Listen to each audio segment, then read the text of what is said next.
Hello everyone, स्वागत है आपका सोशियोलॉजी नेट अचीव में। आज हम एक अवधारणा करेंगे, कल्चरल लैग। सांस्कृतिक विलंबना क्या है? सांस्कृतिक विलंबना, कल्चरल लैग शब्द का सबसे पहले प्रयोग ऑकबर्न ने किया है, विलियम ऑकबर्न ने। इनकी पुस्तक है सोशल चेंज, जो कि इन्होंने 1922 में लिखी है। इन्होंने संस्कृति के दो पक्षों की चर्चा की है, एक है भौतिक पक्ष, दूसरा है अभौतिक पक्ष। संस्कृति का जो भौतिक पक्ष है उसको हम देख सकते हैं, छू सकते हैं, एग्जाम्पल के तौर पे टेक्नोलॉजी। अभौतिक संस्कृति में जो हम फील करते हैं, इसको देख कर छू नहीं सकते। एग्जाम्पल के तौर पे वैल्यूज़, हमारे आइडियाज़, जो हमारा व्यवहार है, अभौतिक संस्कृति है।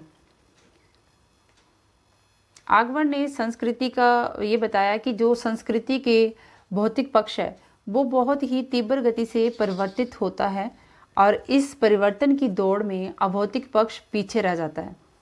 और इन दोनों संस्कृतियों के बीच में जो उत्पन्न हुआ पिछड़ापन की स्थिति है उसी को ही उन्होंने सांस्कृतिक विलंबना, सांस्कृतिक पिछड़ापन का नाम दिया है। जो भौतिक पक्ष है, संस्कृति का भौतिक पक्ष है, वो बहुत ही तीव्र गति से परिवर्तित हो रहा है और जो अभौतिक पक्ष है वो धीमी गति से परिवर्तित हो रहा है। उसमें जैसे टेक्नोलॉजी का विकास हो रहा है तो रेडियो से हम टीवी पे आ गए, रेडियो का विकास हुआ तो टीवी की तरफ मूव ऑन हो गए। तो इसमें जो परिवर्तन आया वो बहुत ही तीव्र गति से आया, लेकिन लोगों का रेडियो से टीवी पर शिफ्ट होना ये धीमी गति से परिवर्तन होता है। तो ये जो इनके बीच में गैप दिखाई दे रहा है, परिवर्तन का जो गैप दिखाई दे रहा है, उसी को ऑकबर्न ने विलंबन का नाम दिया है। और ये जो पिछड़ापन की स्थिति दिखाई दे रही है इन दोनों के बीच में, जो परिवर्तन की पिछड़ापन की स्थिति दिखाई दे रही है अभौतिक संस्कृति के बीच में, उसी को विलंबन कहा है।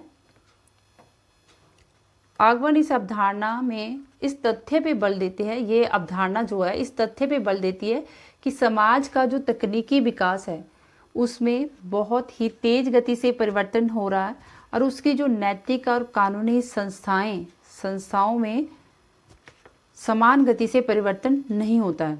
जो भौतिक पक्ष है वो बहुत ही तीव्र गति से परिवर्तित होता है और जो हमारे नैतिक वैल्यूज़ हैं, जो कानूनी संस्थान हैं, उनमें परिवर्तन धीमे धीमे होता है।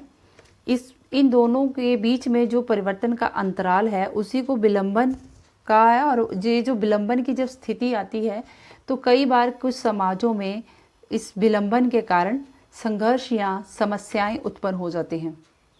इस तरह से आज हमने कल्चरल लैग को समझा। So friends, thanks.